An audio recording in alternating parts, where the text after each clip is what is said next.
Welcome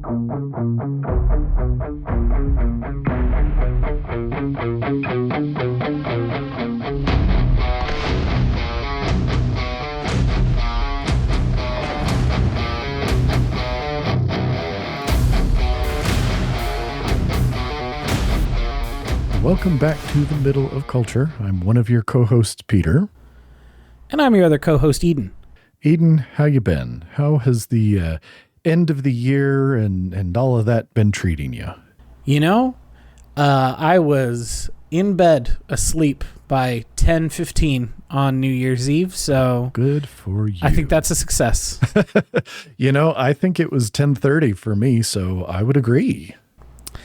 You know, I just don't... A friend invited us over and they were like, it's going to be real low key. We'll just have some food, some drinks. We'll put out a puzzle.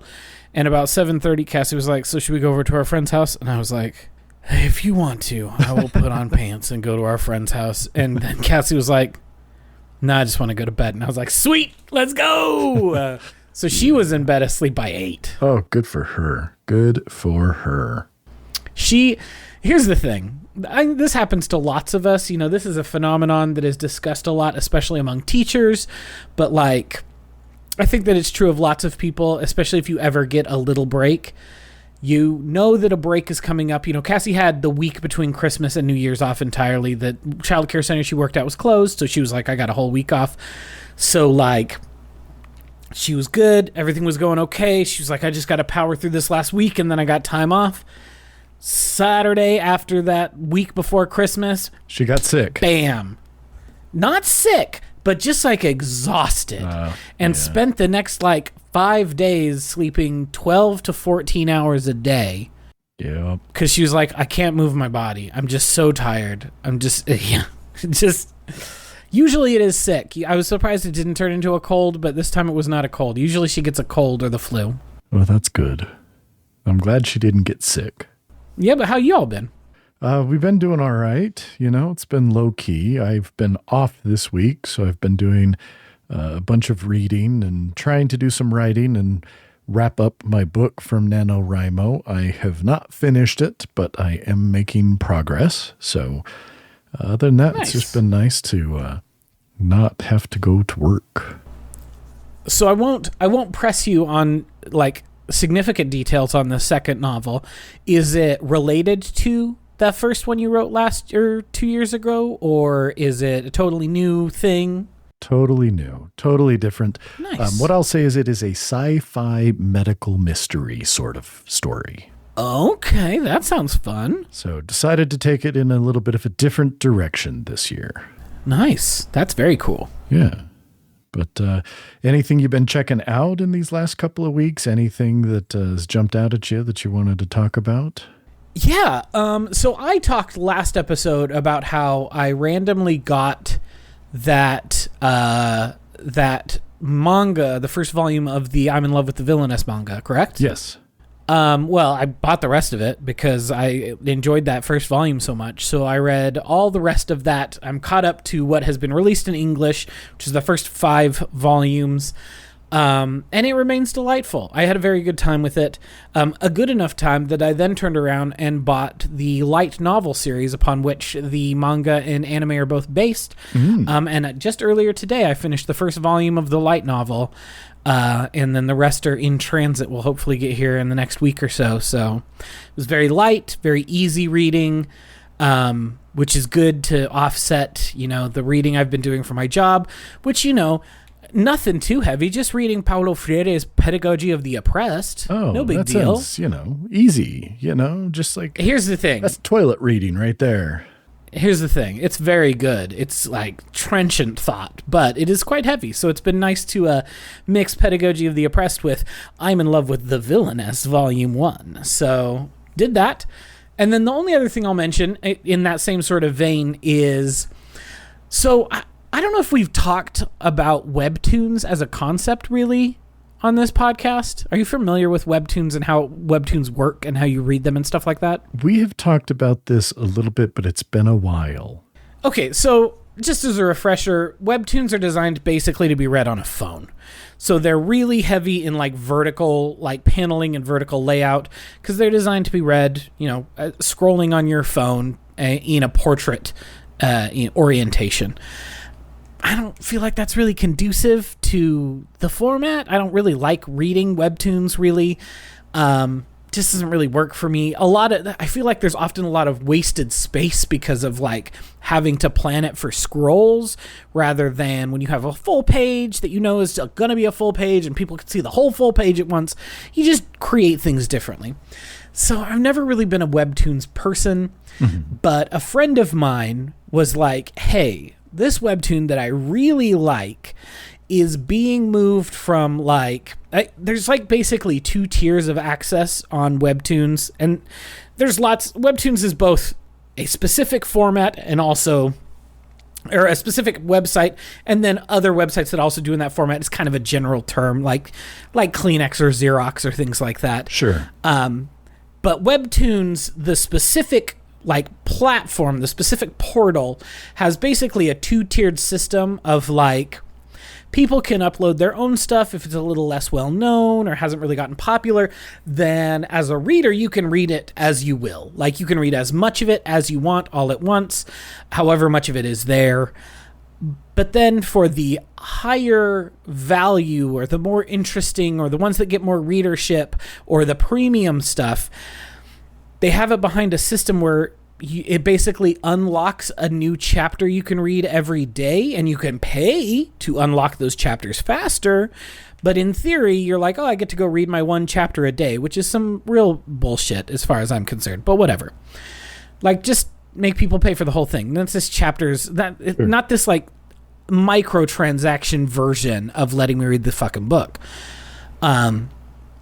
Anyway, my friend pointed out that this webtoon that she was a very big fan of was moving from the all-access version to the gated version at the start of the new year.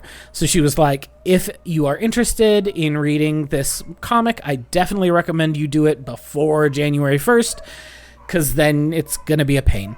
So I read the whole thing over the course of 2 days, and the one that I read was called... I had to do it. I saw this on Wednesday before the new year, so I had to do it. Sure. I had no choice. And so it's called Mage and Demon Queen. And it is definitely in the same realm as I'm in Love with the Villainess, in that there is one very determined person who is head over heels for another person who does not necessarily share those same feelings yet. And so there is this mage who has fallen in love with the demon queen, and so she is doing everything in her power to try to woo the demon queen. And so it starts as a very lighthearted comedy. She goes to the demon tower and makes friends with all of the generals of the demon army so that she's able to just bypass all of the combat and make it up there and try to hit on the demon queen so that she'll fall in love with her. And so it's lighthearted stuff like that. But then obviously, as serialized media often does, it gets more involved and more intense. And I thought it was really entertaining. I really enjoyed myself, really fell in love with the characters in that story to such a degree that after I finished it, I started an alt character in Final Fantasy XIV named after and styled after the main character from Mage and Demon Queen. That's awesome. So I have been replaying the early missions of Final Fantasy XIV on a new server in a new, guild with a bunch of new people. And I just got invited to this guild. I made this character, was walking around in the main city, starting with this new character. And someone was like, yo, it's Mallory from Mage and Demon Queen. And I was like, yes, I am. And then they were like, come join our guild. And I was like, okay. So that was fun. But I've been having a lot of fun seeing a lot of that early stuff in Final Fantasy XIV that I haven't seen in years at this point, and kind of seeing it through fresh eyes in preparation for this new expansion that comes out this summer that we'll find out a bunch of new information about this weekend at the Fan Fest. So it's also kind of reading Mage and Demon Queen and falling in love with those characters has also kind of reignited my interest in Final Fantasy XIV, which I had kind of put on the back burner for the last few months. So okay. That's what I've been up to. What about you? So I've been reading. I'm getting close to As you halfway said. through book 13 of The Wheel of Time, which, considering that that's like 450 pages, I think That's a I'm doing lot. pretty good to be almost halfway through. And it's good. It is, again, book 11 kind of started to pick up, but book 12, again, when Sanderson kind of took over and finished the series with Robert Jordan's notes and what he had already written, it really is picked up. And a lot of that has to do with some characters that I really didn't care for, some issues with them being figured out and kind of taken care of, getting back to the point where, again, we all know I can like the characters again. So I'm into it. Been reading that. Been doing a lot of, trying to working on my German this week. Nice. I decided I was going to take advantage of the time off to try and graduate out of the Ruby League that I am currently in. And it is frustrating because I'll do a lot and then I'll still get knocked down a couple places. So it's keeping me on my toes. I'm spending a lot of time learning German this week while I can, because I know next week that's going to go away. Been doing some writing, been doing some reading, been trying to play a little bit of games, trying to get back into Starfield now that my desktop honestly just runs it like a dream. It's buttery smooth. I bet. That's not a great game. It's not a great game. It's not. The more I think about it, it's one of those games that, like, I talked about it when I played it when it very first came out, and I was like, I like this game quite a bit. It's one of my favorite Bethesda games, and the more time I've spent away from it, that feeling has definitely cooled. I do not think it's one of my favorite Bethesda games anymore. It's fine, and that is the most damning with faint praise thing I could possibly say. Well, so here's the thing. I haven't loved previous Bethesda games, but we'll use Skyrim as sort of the example, because Skyrim, I think, is where, Bethesda seemed to just really nail it. They hit their stride. They kind of, things came together in a way that maybe not better than in other games, but I think enough things were better than in previous games that it opened up the door to a lot of people who would not have been able to get into, kind of the grindy, weird, and janky as fuck Bethesda games. I mean, I still, every time I go into Aquila City, some guard will spawn without any clothes and just be patrolling with his rifle. Believe it. Like every time I go into that city, does not matter. Anyway, but at least in Skyrim, while yes, you could fast travel, the world was interesting enough that you didn't always want to. If you were if you were like, look, I got to get here, I know where to go, then sure, you would fast travel. But there was a lot to be discovered wandering around that world. The world of Starfield is so empty. And you land on these planets, and it's like, the only way you're like, I have a starship for shit's sake. But if I want to go, a kilometer or two over this direction to figure out this anomaly, I'm hoofing it the whole way. I mean, come on. It's real dumb. Mass Effect in 2000 and I don't know when the first Mass Effect came out, but at least you had the 2008 frickin' Mako that you could drive around those planets on. And I'm like, so there's zero incentive to me to explore a planet when I land on it, other than go to whatever the thing is that I went to that planet for. And then it's like, again, the planets just feel so vacant that I finish that. And as soon as I get to a point where I can open the quest and hit R to plot to the next one and skip the getting back to my ship and the getting on my ship and the taking off and the flying, because it's so empty. I don't know. I keep telling myself I want to finish it before I move on to something else, but I don't know why. don't bother. If you're not having, here's the thing. With how limited your gaming time is, don't bother playing a game you're not having a good time with. If you just have hours, okay, finish it, but that ain't your situation. Yeah. So go play something good. I think the problem is that I want to play Baldur's Gate 3, but that game scares me because it's so big. There's too much to do. You just got to take the plunge. Yeah, Look, I know. someone's got to give smooches the Carlac. I'm not doing it because I'm not paying more than $20 for that game. So someone's got to smooch Carlac. So that's you, dog. You got to go romance that beautiful demon lady. All right, well, like I say, we'll see. I may bust through the end of Starfield in the next few days before I get back and then move on to something else. But other than that, that's kind of been about it. So Nice. So for our topic today, I thought it might be fun for us, as this is the official. Now, we've had some little ones here and there, but officially, for our official numbered episodes, this is episode number 50.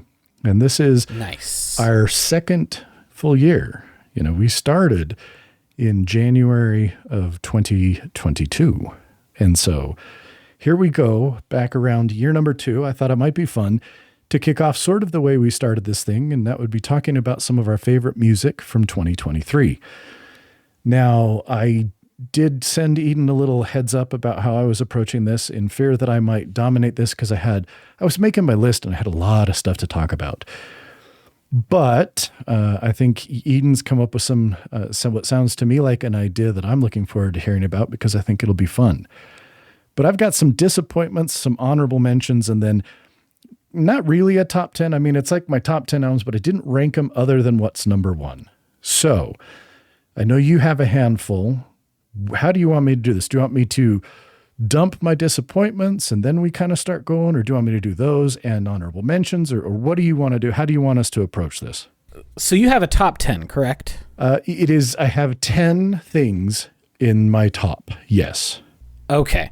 Because I have 15 awards to give out. Okay. So if you have some, give us a couple disappointments, I'll give an award. Give us a couple more disappointments, I'll give an award. Give us some honorable mentions, I'll give an award. Let's do it. So I'm going to start with, I'm going to give you 2, let's go. I'm going to go 3 albums that fall into the disappointment category, not because they're bad albums. In fact, most of the albums in my disappointment category, I don't actually think are genuinely bad albums. It's just they're bands that either I have clicked with a lot more in the past, or they've done stuff that I think is a lot better than what they did recently. And so I was disappointed by these albums. Does that make sense? Sure. So yeah, it makes perfect sense. At the top of that list, I'm going to put out the album Anesidora by the band E-Soul. Anesidora is a damn good Doom album. It really, really is. You know, it might even be a great Doom album. But the problem is their previous album, Dystopia, came out of nowhere. I was not familiar with this band at all, and I loved Dystopia so much that Anesidora just feels like it's a big step down for me. And even though it's a big step down because the album before it was so good, I just, I listened to the hell out of Dystopia, and Anesidora, I've maybe listened to the whole album like 2 or 3 times. And I was pumped. I was super pumped when it was announced because it was new E-Soul. And then this one came out. So I still think it's a good album. And there's a decent chance that if I really, really spent some time with it, it could move out of this. But it didn't grab me in the way that Dystopia did. And so it sadly ends on this list. Okay. Next one I'm going to say is the album Newman by Alkaloid. Alkaloid is sort of a progressive death metal supergroup. It's got a bunch of people from very well-known death metal groups. And their first couple of albums were really, really good. The Malkuth Grimoire and Liquid Anatomy. Newman, just again, I still think it's probably a good album, but it didn't grab me. Those other 2 albums of theirs, I listened to so much. And this one, again, I don't think I've made it through start to finish. I don't listen to it and go, oh, this is bad. It just hasn't interested me. The other one I'm going to put in that same category is the latest album, Fauna by Hacken. Hacken is this progressive metal band from Britain. You know, they just sound British to me. It's one of those things where it's kind of weird, but if you put them on and be like, oh yeah, these guys are British. They're interesting. I think this is a again, I know a lot of people who really, really like Hacken, and their previous two albums, Vector and Virus, turned off a lot of their previous fans because they were heavier, they were more focused, and they were less a little goofy. That was actually why I liked them so much, because the goofiness that occasionally Hacken would throw into their songs kind of put me off. And so I love Virus and Vector, and Fauna is a little bit more kind of like the Mountain and previous albums of theirs, where it's really good, but it's inconsistent. So you'll have these really, really great moments that, again, kind of, and I don't want to say this because you know how I feel about this, but it reminds me of the times when Jordan Rudess would put that just damnable, awful ragtime piano sound in the middle of a Dream Theater song that would just like, dude, pull you out of it. And you're like, where is this coming from? This is nowhere near as bad as that, but it recalls that same sort of vibe to me. And so again, Fauna just didn't do it for me. So, all right, let's hear your first award. The psychic damage bringing up Jordan Rudess's bullshit ragtime just did to me. God, do you remember? I was talking with my coworker about Dream Theater just the other day, and he was making fun of them, and I was like, you should make fun of them because they fucking suck. But yes. Do you remember when they were good? Yes. Do you remember Images and Words? Do you remember Awake? Oh. And then they weren't ever good again. So good. Anyway, those are my feelings on. Apparently, Mike Portnoy is back. Look, I'm just gonna say it. Dream Theater went down the shitter when Jordan Rudess joined the band, because I'll even give him that album, maybe two with Sherinian on it. Derek Sherinian. They're still okay, but man, as soon as Jordan Rudess joined the band, it was just like flush the toilet. They're done. Yeah, he's not good. He's not good at the job of being additive to a band's sound. He is instead trying to shine like some terrible blinding blue spotlight that makes me want to vomit. But anyway, he's just a wanker. That's first the only award word for it is wanker. That's absolutely. Also, I heard Mike Portnoy's back in the band. Not that I care, not that I'm going to listen, but okay, bud. Yeah. Yep. Whatever. My first award, I had some trouble deciding on a title for this award, but we're going to go with the Sorry You Died award. Okay. And this goes to Jamie Branch for her posthumous release, Fly or Die, Fly or Die, Fly or Die, open to parentheses, World War, close to parentheses. This is an incredible avant-garde jazz album. Jamie Branch was a trumpeter. Incredible. She would have, had she not died of an overdose last year, she would be still, I would bet in 10 years she would be the face of avant-garde jazz, and in 20 years people would be like, she's one of the greatest trumpeters to ever live. Unfortunately, she passed away from an accidental overdose a year and a half ago. So here we are with the posthumous third release from her and her quartet, which is named Fly or Die. It's the third release. That's why it says Fly or Die 3 times. It's incredible. It is absolutely heartbreaking to think about, because I see so much promise and so much hope for the future of avant-garde jazz in this album. You know, she mixes some of the most propulsive trumpets you've ever heard, along with vocals, and like brings a little bit of like psychedelia to it, and has just a really broad musical sonic horizon to the album. And it just is a real bummer that she passed away, because it's incredible. And I'm sad that we'll never get any more music from her. Okay. Well, I'm going to throw out the rest of my disappointments, and go for it. Then we can get another award from you. So again, the next three I'm going to say are again disappointing, mostly because of where the band has previously been. And the first one of those is the band ID.Entity. Yes, That is correct. Also could be called Identity, by the band Riverside. Now look, I fell really hard for Riverside with their first 2 albums. Their third one was good. And then their fourth album, Anno Domini High Definition, also known as ADHD, was their best. It was an absolute incredible progressive rock / metal album. And then they kind of started to go poppy, a lot, I don't know, just less interesting to me. And Identity kind of continues that idea. That's too bad. Better than their last few. It's got a little more punch to the sound. It's not quite as dreamy, but it still just doesn't grab me the way those first 4 albums, right up to ADHD by Riverside. Freaking love those albums.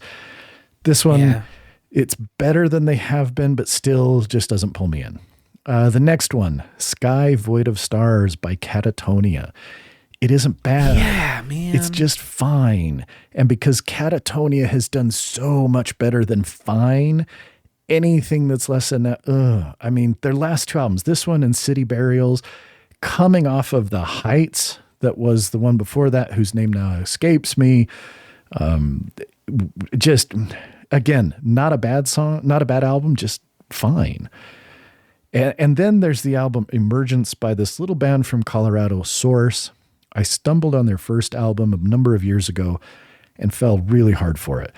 It's kind of, especially their first album was kind of, it was in that Tool worship vein that a number of albums bands have done. And I loved it. And then their next 3 albums just, the biggest problem with Emergence is the sound of the guitar. Well, okay. And maybe the sound of the bass. Well, and also the sound of the drums. Okay, never mind. Oof. This album would, I think, actually be pretty good if the production wasn't dog shit. But the production is dog shit. I mean, the drums sound thin and just really, really tinny. Not like, we're not talking Saint Anger bad here. No, I mean, come on, not that. But they just don't have any punch that's to them. so bad. And then the bass has this weird kind of fuzzy tone, but it clashes with the guitar that again just has this. Anyway, it's too bad because they didn't have those problems. Their first album didn't have those problems, but the production on the last few has just really left something to be desired.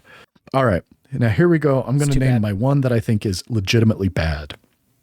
Now, okay, how familiar are you with the band Sleep Token? Not. Okay. I stumbled on Sleep Token at some point last year. They had 2 previous albums, and I loved them. They're not perfect. They're a little uneven, but it was this really cool mix of like metal, but kind of poppy, and I dug it. And then they started releasing some singles, and then their new album, Take Me Back to Eden, came out, and the whole album is just a mess. I don't want to spend too much time talking about it, but imagine if Imagine Dragons sucked more than they suck. That's impossible. That's Sleep Token, Take Me Back to Eden. It really is. It's like, what if when we want to rock, we can sound pretty okay, but then every time we're not heavy, even in the least, we sound like an Imagine Dragons knockoff band. That's the worst thing I've ever heard of in my life because nothing makes me want to die more than hearing Imagine Dragons. Also, I didn't give you permission to take anyone back to me, so go away, a terrible band. Go away. Yeah, this is just dog shit. It is a bad, bad album. That's too bad. All right, let's get another. Why don't you give us 2? Okay, I'll give you 2. The first one, I did not mean to put the 2 sad awards right next to each other. It just happened. But apparently I did. It just happened. My first one is the Tearjerker Award, which goes to Javelin by Sufjan Stevens. If you don't know who Sufjan Stevens is, he's an indie rock, indie folk darling. Has been around for the last 25 years. He's put out some really incredible shit over the years. I have been a fan of his for quite a while. Illinois, his album is one of the best albums in all of the history of indie rock. And Carrie and Lowell, his album from 2015, is one of the most beautiful and sad and just meditative and contemplative albums you'll ever hear. This is kind of in that vein, Javelin is. Carrie and Lowell was the album he wrote after the death of his mother, and Javelin is the album he wrote after the death of his long-term partner. And it really hurts to listen to while being just elegiac and beautiful, and you can hear the pain in his voice as he sings these beautiful songs about his partner who he clearly loved so much, and like is a part of himself that he had always kept so private, because there was always like this talk about how, oh, Sufjan Stevens, he's definitely gay. Oh, listen to Seven Swans and tell me this isn't a gay man. And it's like, okay, but he's never come out. He's never been public about his relationship status or anything like that. And the way that he chose to come out is to announce the death of his long-term partner, which is so heartbreaking that like he felt like he needed to hide it, felt like he needed to hide this person, and now this person has passed away. And it happened almost simultaneously with a really, really terrible sickness that he had. He had been diagnosed with, I don't know how to say this, Guillain-Barré syndrome, muscle weakness syndrome. Yep. Yeah, so like he has had to completely relearn how to walk. So this is what happened to him. His partner dies. He goes into the studio to record this album, and then he gets this disease that makes his muscles all atrophy, and he is currently learning how to walk again. And in the middle of that, he puts out this album that just like rips your heart out as you're listening to it. It's just incredible stuff. Oh. And then the next one, since I'm doing two, is the title is the album with the combination of best title and fattest beats award. And that goes to the album Scaring the Hose by JPEG Mafia and Danny Brown. JPEG Mafia is an incredible producer. He does some of the weirdest, like most uncomfortable beats you'll hear in hip hop. And then Danny Brown is rapping over the top of them, doing just some of the weirdest shit you'll ever hear. It's really weird avant-garde hip hop that is just incredible to listen to. I had a thoroughly entertaining time listening to this album this year. And also it's called Scaring the Hose. And that is fun to say. And the beats are very fat. It's a very good album. So what's next on yours? So I'm going to break my honorable mentions up into two sort of big blocks and categories. I'll Sounds do good. one and then the other. The one's not quite as big. The other's really big, and you'll see why it's so big. There's a theme going on here. The first one that I want to throw out is the album Alchemy for the Dead by Spotlights. Have you ever listened to Spotlights, Eden? I have not. Well, Spotlights is this really cool band. I think you dig them. You should check them out. It's kind of shoegazy, a little doomy, a little post-metal. It's just really atmospheric, very sort of, again, it's got that low-key kind of shoegaze vibe, but is really I like heavy. shoegaze. Not in a heavy, like really heavy guitars, but just like the atmosphere that it creates is just this really kind of. So Alchemy for the Dead, they had another, they had an EP that came out before the full album. And actually both of those came out this last year. Fantastic. Spotlights is one of those bands, deserves to be much bigger than they currently are. Okay. And then the other one I'm going to talk about here because the others all fit together with a little theme. And that is going to be the album War of Being by Tesseract. I like Tesseract. I've been a fan of them since I stumbled across their album One many, many years ago. I think War of Being is their best album since One. It's heavier, it's groovier, it's proggier, and it's definitely more satisfying than any of the albums they've released in the last few years, even though I don't think Tesseract actually has a bad album. They just have albums that aren't quite as good, and War of Being, I think, is one of their best. So it was a good album. Nice. Very cool. All right, my next award is the biggest fuck you to pop sensibilities award. And that goes to the Mitski album, The Land is Inhospitable and So Are We. I've talked previously on this very podcast about how her 2022 album, Laurel Hell, really did not hit for me. For whatever reason, I couldn't really get into it. I've since kind of reappraised my thoughts on it, and I like it quite a bit more than I did when it very first came out. And I don't know how much of that is time, how much of that is it just growing on me, how much of that is my sensibilities changing even just in the last year or two. But her newest one that came out in September, The Land is Inhospitable and So Are We, really moves in that same vein as Laurel Hell. It's very stripped down. It's very quiet. There's a lot of choral stuff in it. It's just a really interesting kind of folksy, orchestral Americana pop album. And I just think it's really incredible. And the reason why I called it the biggest fuck you to pop sensibilities is she's not following the rules anymore. She's not, and this was sort of true of Laurel Hell. It had kind of a mix of like traditionally written pop tunes and then more atypical song construction. She's really leaning into the atypicality of what she's writing here. These are not songs often that go song, chorus, bridge, song, chorus, or verse, chorus. They just are weird, and she's just putting it out there in ways that are not what you're expecting from this type of music, and it really, really worked for me really wonderfully. Cool.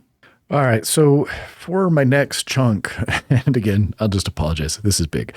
Let me tell you what happened. When I was going through the music that came out in 2023 and making note of my favorite albums, I ended up with a list of about 30 or so. And then I was going through and I was trying to pick the top ones. And I found this thing, and that was that there was a shit ton of really, really good death metal or death adjacent this last year. But I didn't want my top 10 to just be death metal. So I had to bump these all down into the honorable mention category. So we're going to run through these quick, Fair. but it's all kind of death metal stuff. So number 1, Carnosus, Visions of Infiniality. Yes, it's a complicated word. Anyway, Okay. Carnosus, incredible tech death metal. It pummels, it dazzles. It probably should be in my top 10, but I just didn't want there to be any more death metal in the top 10 than there already was. But this album slaps. It is so good. Cursebinder, Drifting. Fascinating album. It's this side project from the lead singer of the death metal band. Oh God, why am I blanking on the name now? I was going to say Downfall of Gaia, but it's not Downfall of Gaia. Anyway, never mind. This is a side project, and it's kind of blackened atmospheric death doom with a lot of layers of keyboards and synths. Really, really cool. Loved it. Obituary, Dying of Everything. I don't know, are you familiar at all with the band Obituary, Eden? I am not. So Obituary is one of those like seminal Florida death metal bands. When we think of kind of early death metal, you know, there's the Florida death metal bands, Death, stuff like that. Obviously Obituary in the mid 80s started. And then we've got kind of our Swedish death metal. So I knew of Obituary, but I'd never listened to them. Their new album, Dying of Everything, came out this last year. And it is just really good, workmanlike death metal. It's really enjoyable. It is fantastic to lift weights to because every song is just solid death metal. Good stuff. Nice. Shores of Null, The Loss of Beauty. These guys are kind of death doom. They're from Greece. Their previous 3 albums are awesome. Their previous album is basically one, I can't remember if it's like 45-ish minute long song. Really good. It was sort of my anthem of 2020 because it has this song, it has this line in there that I just thought it really fit with the year 2020. And it was something to the effect of course, I can't remember it right now off the top of my head, but something to the effect of life has had enough of us. And that just sort of felt like 2020 in a nutshell. Sure. Their newest album, The Loss of Beauty, is excellent. It is this kind of sad boy death doom. This just, you know, it just had really stiff competition to go up against. Convocation, No Dawn for the Colliginous Night. This would have been in the top 10, I think, had it not come out after Thanksgiving. Had I had more time to sit with this, funeral, death, doom. Convocation is just amazing. It is heavy. It is brooding. It just has this palpable sense of just terror and menace to their music that I dig. And this album was great. It just came out kind of late in the year, so I didn't listen to it that much. All right, just a few more here. And in one of these, again, Rannoch, Conflagrations, incredible progressive death metal. This album is really a breathtaking progression from their previous album, which was a slobber knocker of an album. The only thing that really kept Conflagrations off my top 10 was the fact that I didn't like it as much as those 10 others, in part because the last song, Threnody of a Dying Star, just was a little too long for me. And that's weird given what you'll hear me talk about later. But it was about 16 minutes and it didn't feel totally cohesive. And then in the last three, we've got Winter Sea, Woven into Ashes, blackened progressive death metal with this really powerful dynamic lead vocalist. In Avian, she's awesome. She has a beautiful voice, and then she just can rip with the best of them. Just this awesome growls. And this is a real step up from their previous couple albums, a nice progression. They feel just really confident on this album, and I dig that. And then my last two are kind of fun. They are all female bands from Brazil. The first one is the band Nervosa and their album Jailbreak. This is kind of thrash metal with some death overtones. It's great. It's really heavy, really thrashy, very fun, exciting album. And then the other is the album Shades of Sorrow by Crypta. Again, all female band from Brazil. They're kind of the inverse of Nervosa, where I would call Nervosa thrash metal with death sprinkled on top. Crypta is definitely death metal with some thrash overtones. It's ugly, it's heavy, it's fierce. You know, you just get the feeling that they want to rip your throat out and laugh at you while they're spitting on your corpse. So it's good stuff. Nice. All right, my next award, I forgot there was one more that dealt with death, but here we are. This is the Somehow They Keep Getting Creepier award. And that goes to Depeche Mode's album Memento Mori. Okay. Everyone knows Depeche Mode. Everyone's heard Enjoy the Silence or Personal Jesus. We all know these guys. Here's the thing. They've still been killing it. In 2022, however, one of the three dudes who were in Depeche Mode died. Andy Fletcher, who was the keyboarder, died of... like his aorta exploded or something and his chest filled with blood and he just died. Yeah, it sucks. And so this is their first album with just now a duo of Dave Gahan and Martin Gore figuring out, well, what do we do when our collaborator who's been they've had touring musicians and stuff like that, but like these three dudes have been the band since they started in 1980. So they're like, you know, what do we do? Yeah. Do we still make music? Do we make music as a different project? Do we change our name? They had already like started work on this album. They hadn't recorded anything, but they were like, you know, tossing music samples and things back and forth in preparation for it. But they ultimately did end up, recording an album that is almost entirely about death and about dealing with death and what happens after people die. And it's great. It's incredible. The opening track, My Cosmos Is Mine, is the creepiest these guys have ever sounded. And that's when you're like, oh yeah, these guys still got it. They can still, like, Ultra era Depeche Mode is back and they are creepy and it's great. Nice. I mean, Depeche Mode's just one of those classic bands. So I've always liked them. They were obviously way more popular in the 80s than they've ever been since, but like I have been a fan of them forever. I thought that, they've been doing really cool stuff for a long time. So I was very excited to hear this new album and hear that they were able to still find purpose and joy in making music even after the death of Andy Fletcher. Yeah, definitely. So, all right, so getting into my top 10, the first one, I'm cheating a little bit and I'm actually putting two tied in here.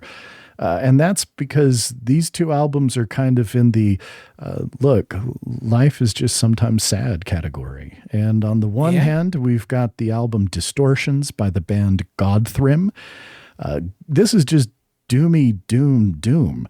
I mean, that's just Godthrim in a nutshell. It was started and fronted by former My Dying Bride guitarist Hamish Glencross.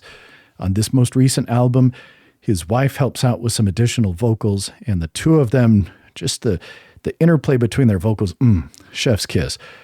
Distortion takes this classic doom formula, it polishes it, and makes it near perfect. It's moody, atmospheric, groovy doom, and it's one of those albums that the more I listen to it, the more I love it.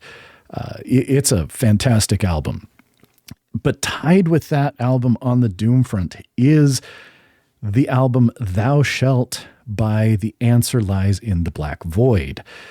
This is an international sort of collaboration across the ocean with a vocalist, which I'm blanking on her name, but she is in the band Thy Catafalque.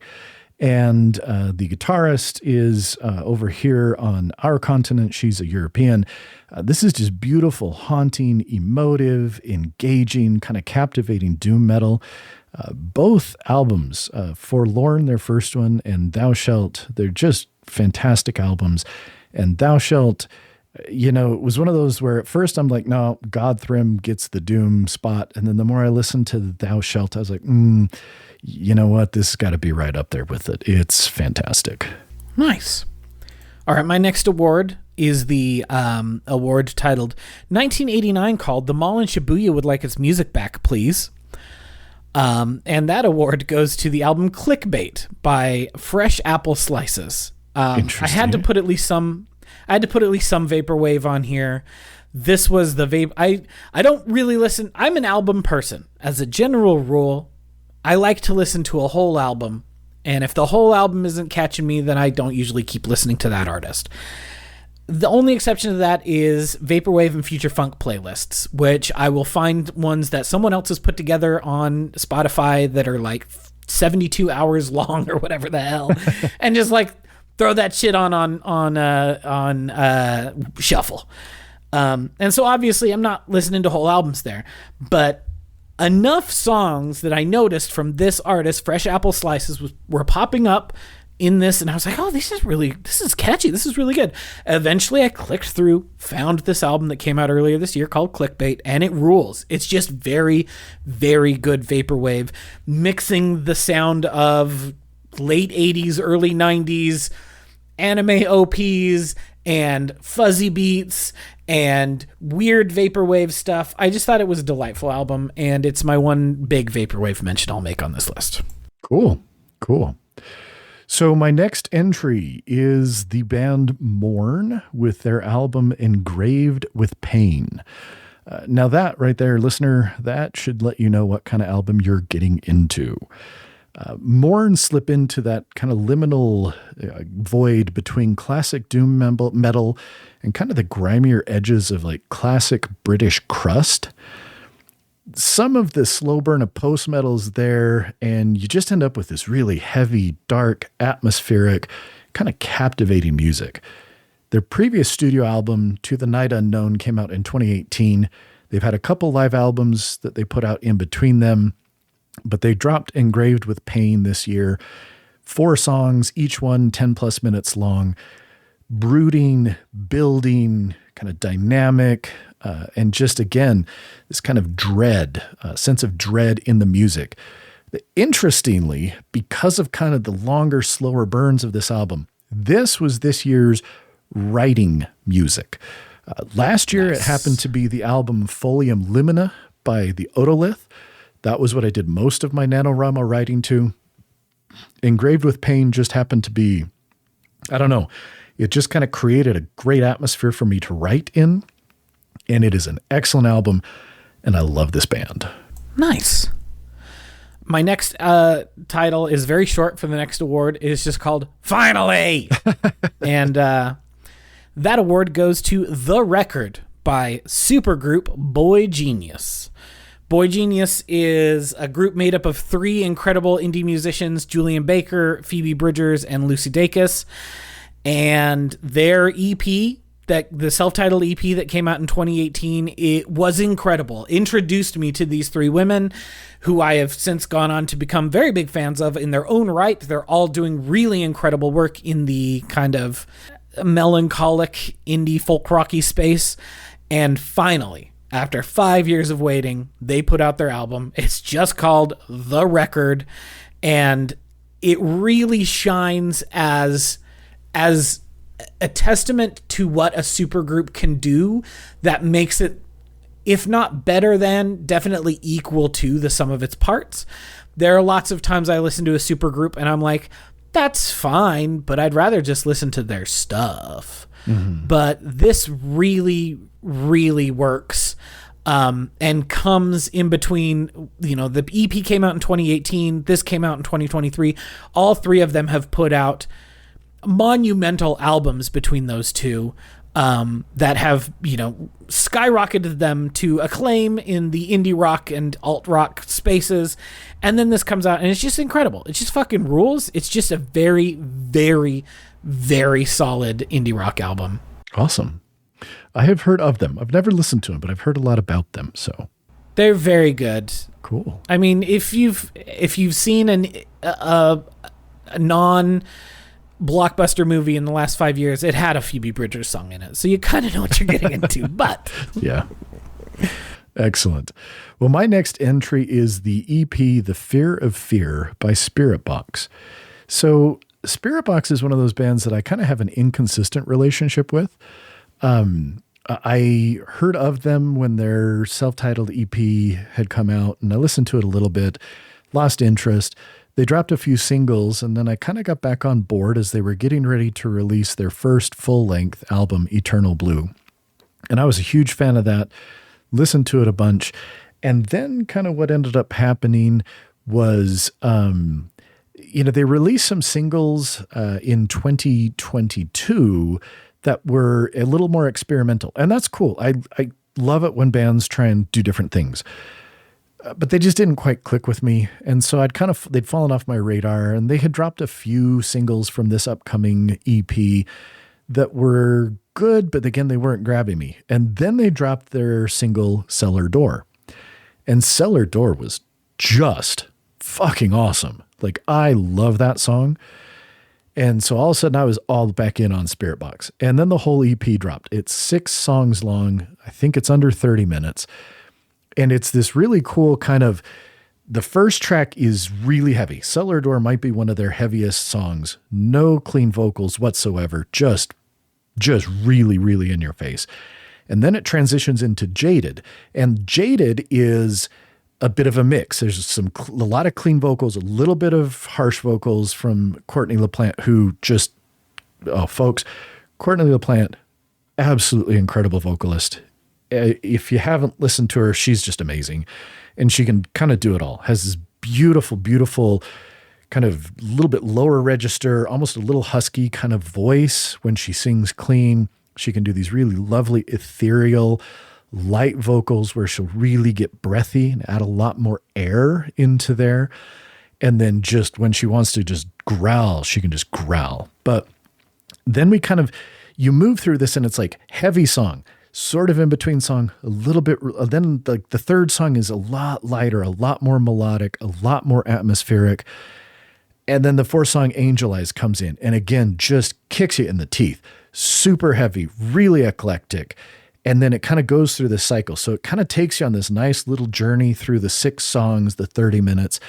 And I listened to this EP because it is so nice and quick and easy to get through, just sort of over and over and over again. And it is Spiritbox just sounding as good, if not better, than they've ever sounded. Nice.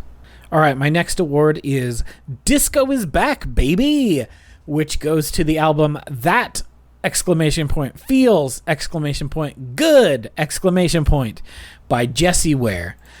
If you told me this album came out in 1981, I would say, damn, who got such clean production in 1981? But I wouldn't say the music didn't belong there because it sounds like a disco album from 1981, which is great. It's very, very fun to listen to. It's very fun dance music. Really embodies the best things that I like about disco, and I just think was a real delight. Nice. Excellent. So my next one is the album of Golden Verse by the band Sermon. So Sermon is a mysterious project. Nobody really knows who the main person in Sermon is, even though they've been around for about 5 years now. It is their first album came out again in 2019, and the follow-up this last year of Golden Verse is excellent.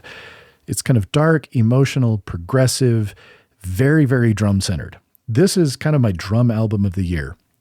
I like double bass, but it's one of those things that can easily be overdone and too much. And, Absolutely. And one of the things that the drummer in Sermon does is it's just so dynamic, and a lot of use of the toms and the snares, and it is incredibly propulsive, dynamic. It is awesome. And the music really is, again, at times, pretty heavy and aggressive, other times very sort of meditative, ethereal with just sort of keyboards and stuff. This was a great album. Their previous one was great. I mean, both of these albums are top tier, and it was really exciting to get some more Sermon this year. Nice. Very cool. My next award is maybe the one with the best title. It is Funniest References to Lesbian Coitus Award. And you win some prize. I don't know what prize, but you win a prize with that title. No, who wins a prize is Chapel Roan for her album The Rise and Fall of a Midwest Princess, which is kind of a fun indie pop, art pop album that is basically about what happens when you are a Christian girl from the Midwest who comes out as queer and is disowned by her family, but then is having the time of her life, having a lot of great sex with a lot of great women. It's a very fun album.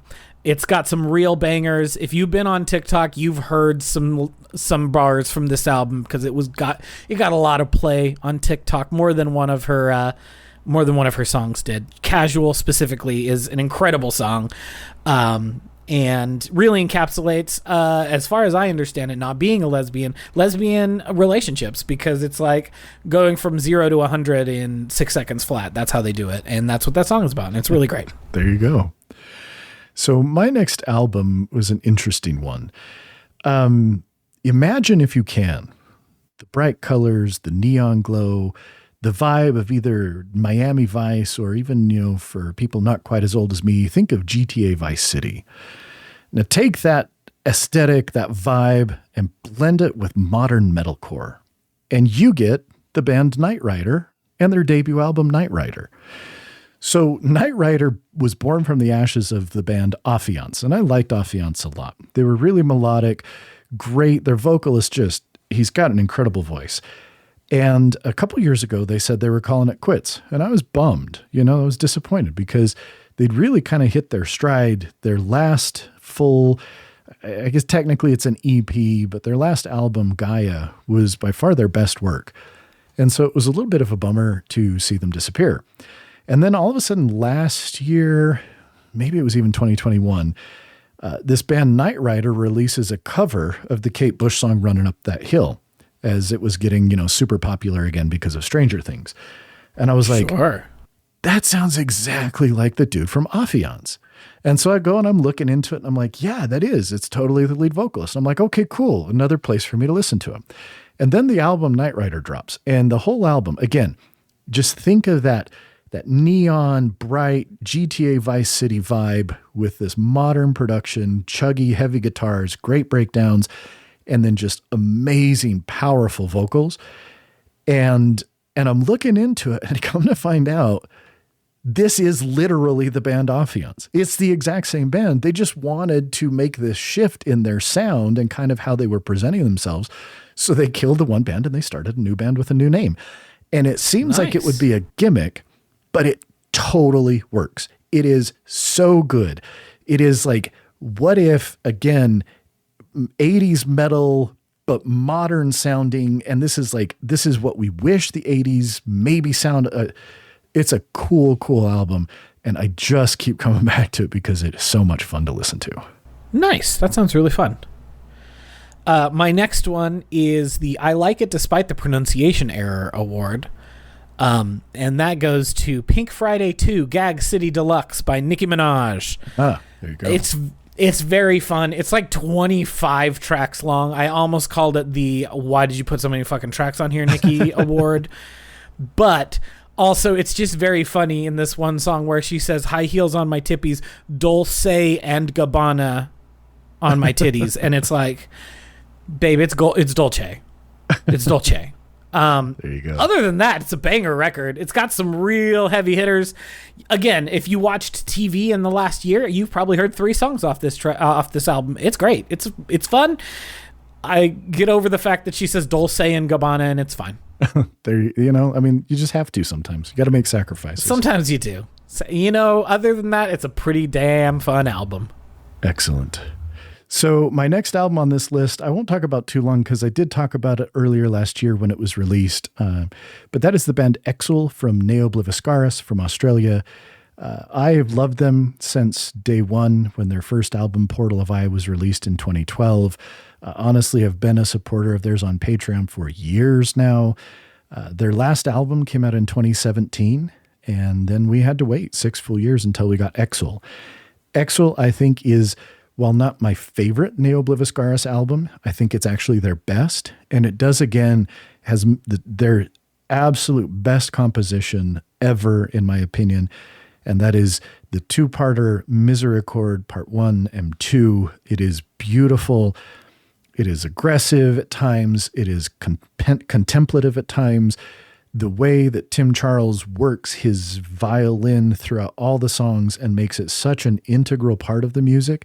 It never feels like it's a gimmick that's just being thrown in, but you can totally feel that the songs were written understanding that the violin is one of the key players. It's almost like they have 3 vocalists. They have Zen, who's the harsh vocalist, Tim, who does the clean vocals, and then you've got the violin, which really they treat it as if it were an additional vocalist in the band.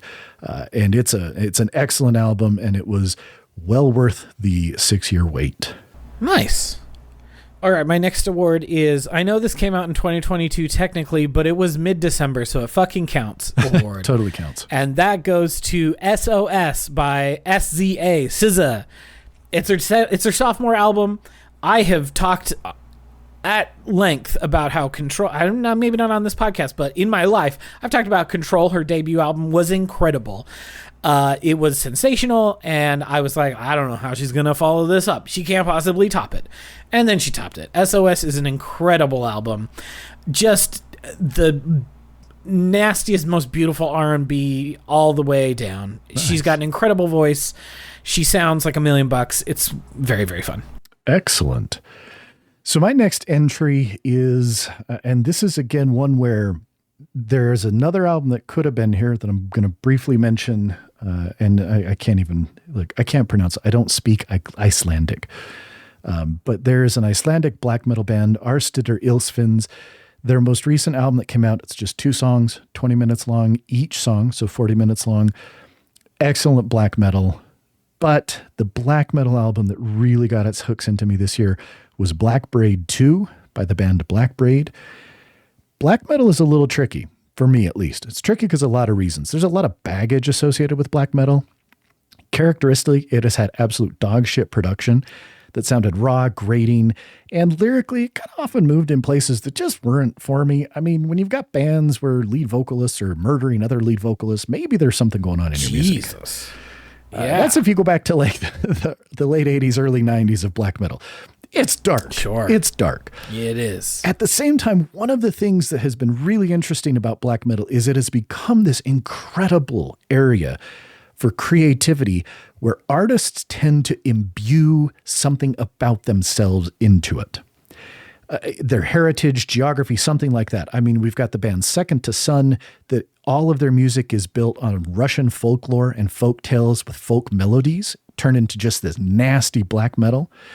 We've got Seor that infuses its black metal with the melodies and the instruments of the Scottish Highlands. Winterfileth does the same, but more the moors of England. Agalloch really embodied the Pacific Northwest with their sound. Falls of Raros did it, but more in kind of the cold mountains of New England. Wayfarer sort of blends black metal with the expanses of the American West, enter Black Braid. So Black Braid is an American black metal band fronted by a guy whose name I'm not even going to try and say because I'm going to pronounce it wrong.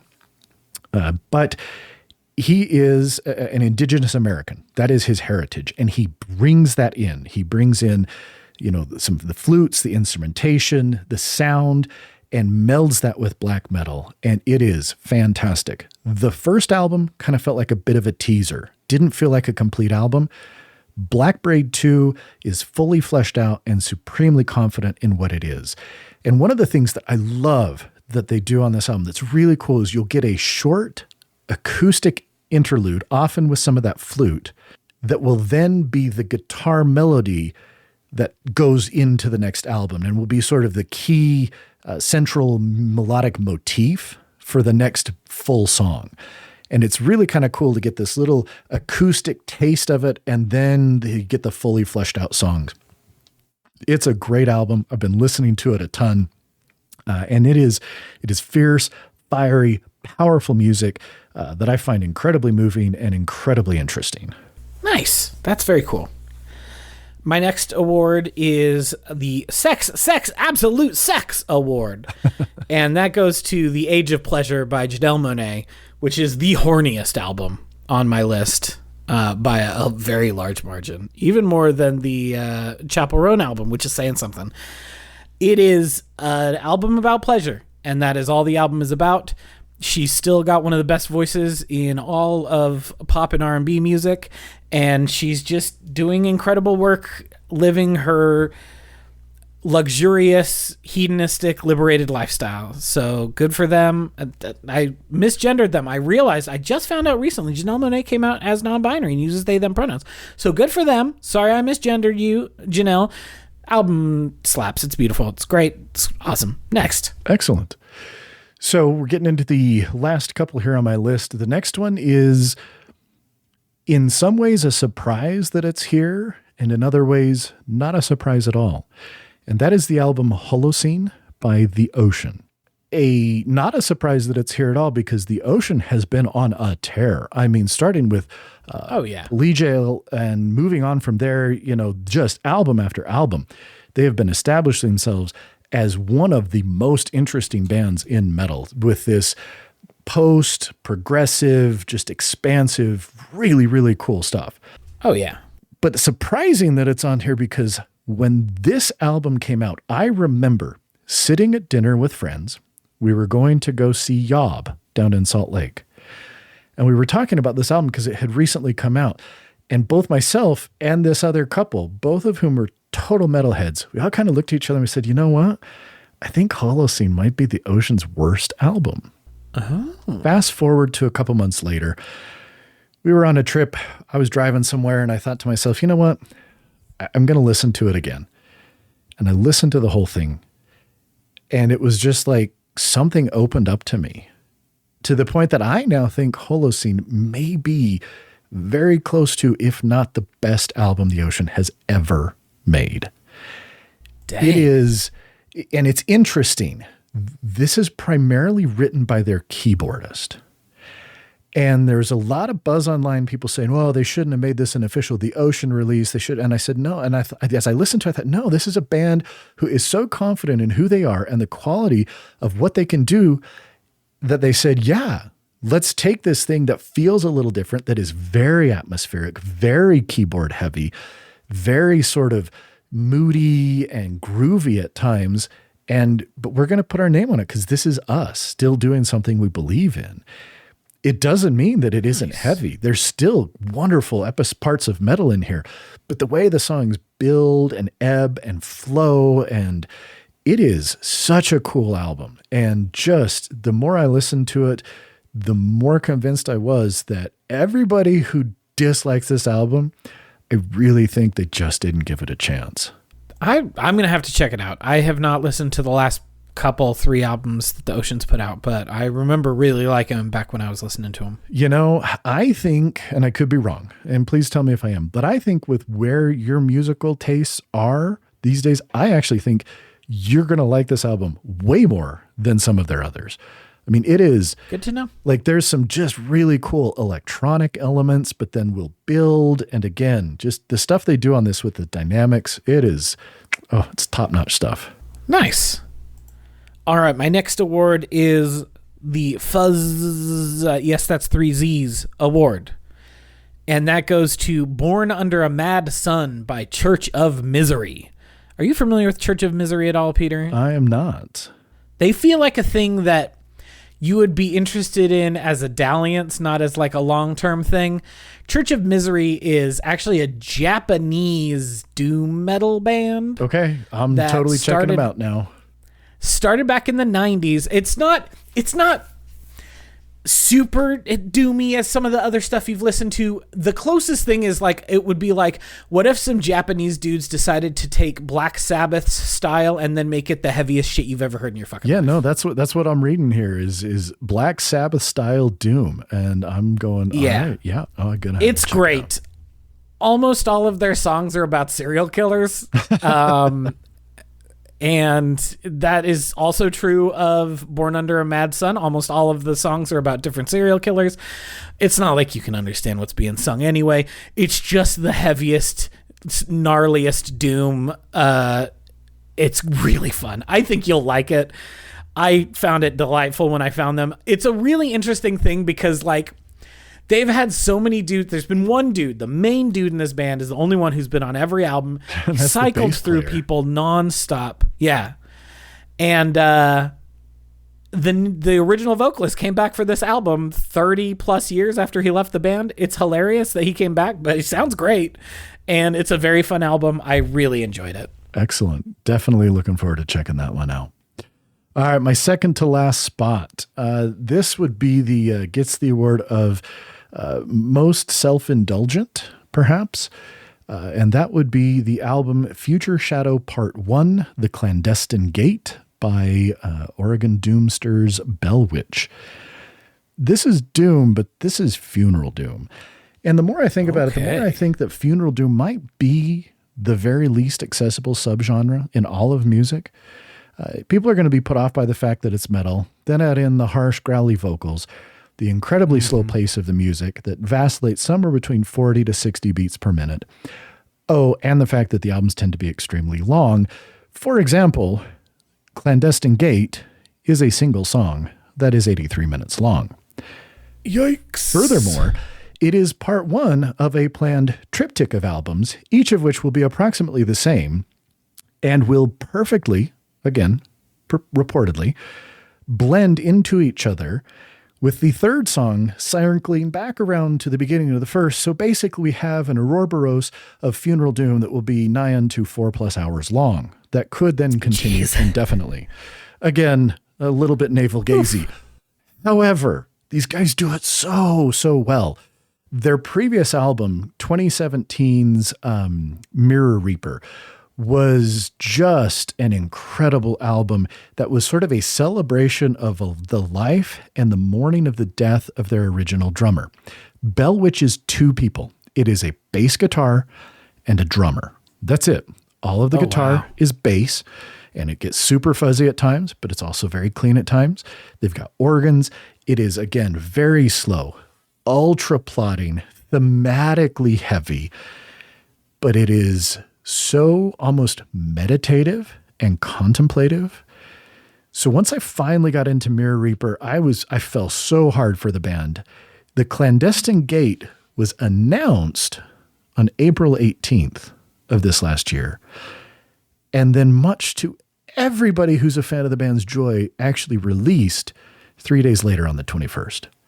So basically they announced they were releasing it and then dropped it. Again, just like Mirror Reaper, 83 minutes long, a single song comprised of really sort of 4 movements, which make it sort of perfect to put on vinyl because you get 1 movement on each side. Sure. It is so good. It is so good and such a delight to listen to, but I will absolutely admit it is a huge investment to get into, and there will be a lot of people who will be turned off, and I think justifiably so, because of how inaccessible it is. But for me, once I got into this band, I love them. I love what they do. It is just so, again, it creates such an atmosphere. And the Clandestine Gate Future Shadow Part 1 was fantastic. Very excited for the next 2 parts. Very cool. All right. My penultimate one is, the name is kind of a callback to one of the earlier awards. It is Emo is Back, Baby. And that goes to Chaos Takes the Wheel and I Am a Passenger by the artist Awake But Still in Bed, who is this single woman who creates all of this on her own, does all the layering, does it like basically in her house, but does like just really solid Midwest style emo that just hit just the right way. I went through an emo phase.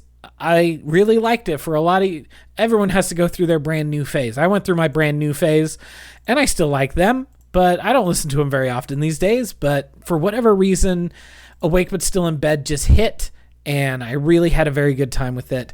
And if you want some good Midwest style emo, it's right there for you. Excellent. Well, so my and this truly is the number one album. This one takes the number one spot. And it shocks me. This gets the award of this album is most unexpected album of the year. I was aware of the band Cattle Decapitation, but I never listened to them. The name is just kind of pushes you away. And I've never really been into bands like grindcore or gore grind, anything like that. I was never interested. And then their album Terrasite came out. Okay. So Terrasite drops in 2023, and one day, just for fun, John, one of the nurses in the OR that he and I have gone to a bunch of concerts together, just, I don't know, for shock value, just because I can, because I'm the surgeon and I get to put on whatever music I want in the OR, we thought it'd be funny to throw on some Cattle Decapitation. About halfway through the song, he and I looked at each other and we were like, holy shit, this is good. Cattle Decapitation, I think, has come a long way from their gore grind days. They are really death metal with some technical death metal and melodic death metal overtones. And this is very fast, very aggressive, very heavy. It assaults your ears like somebody's just sticking a sandblaster in your ear canal and just, scouring it raw and bloody.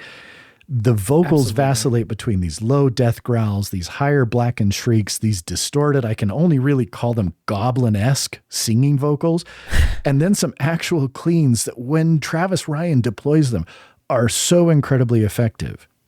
Then you kind of come to find out more about the band, and the more I kind of like them. They don't consider themselves vegan. I think I was reading something where they consider themselves vegetarians because they try to be vegan, but at the same time, they're like, look, when we're on the road and we're having to get by, we don't know if something's got some egg in it or dairy, so we can't be vegan, and we're not going to be crazy about it, but we're going to try and do our best to be kind to the earth and be kind to animals. And all of the lyrics are very much, there's a lot of problems with Earth, and the number one problem is the humans that are the parasites on top of it, aka the title of the album, Terrasite. And, there's an ethos, there's a conviction to what they're doing that I appreciate. And then the music is incredible. I mean, it is so heavy, but at the same time, it's melodic. It's powerful. I would have never, ever thought that I would listen to Cattle Decapitation, let alone that they would be at the very top of my spot. It is unquestionable that Terrasite is the album I listened to the most this year, and that I love this album. And I never, ever expected that would be the case. Yeah, it's really good. It nearly made my list. I just talked about how I went through an emo phase. I also went through a gore grind phase. I was listening to Pig Destroyer. I was listening to Cattle Decapitation back when they were a gore grind band. So then when you brought them up a few months ago and you were like, yeah, I've been listening to this. And I was like, should I check Cattle Decapitation out again? And I did. And guess what? They are still really good. They still are very good at making music. So yeah, it's very good. It is. All right. Hit us with your award. Oh, go ahead. As I listen to it, Do I worry a little too much of like, veering into the eco-fascism a little bit, guys? Yes. Do I still listen to it and just not think about that part? Also, yes. Yeah, All right, my last award was a late entry. This was an album I started listening to just yesterday, and then I was like, I got to put this on here as a joke. It is the Sometimes I Would Like My House to Sound Like F-Boy Island award. And that goes to Fountain Baby by Amaray. This sounds like the background music for the party scenes in F-Boy Island. Listener, if you haven't watched F-Boy Island, go watch F-Boy Island. Yeah. My wife thought it was a very entertaining show. I have to admit I haven't watched it, so, It's bad in all of the best ways. That's how I feel about F-Boy Island. Excellent. But, if you want your house to sound like a slutty club, then Fountain Baby is right there for you. And you can be like, wow, sure sounds like those party scenes from F-Boy Island, but I'm just sitting here on my computer desk with my dogs around me. So that would be my last award, just as a fun little thing. I thought it was a delightful album. I've listened to it a bunch in the last 2 days, but a very late addition to my list. There you go. Well, anything else you want to mention before we wrap it up? We've been going a little long. We had a lot of stuff to talk about today, so... No, I don't have anything else. It was a pretty good year for music, all told. It's funny. I was initially thinking, boy, I'm going to have a hard time making a list of 10 things. And as the listeners will clearly see, I had a hard time making a list of 10 things, but because I was trying to cut down to 10 instead of fill 10. So, it was a good year. Indeed it was. Well, thanks everybody for listening. Until next time, if you want to reach out to us, you're welcome to do so. feedback@themiddleofculture.com. And please subscribe, share, leave a 5-star rating, give us a review, all those things. We would welcome it. And until next time, where I have a feeling we might be talking about some Godzilla. We'll talk to you guys all then. Talk to you later.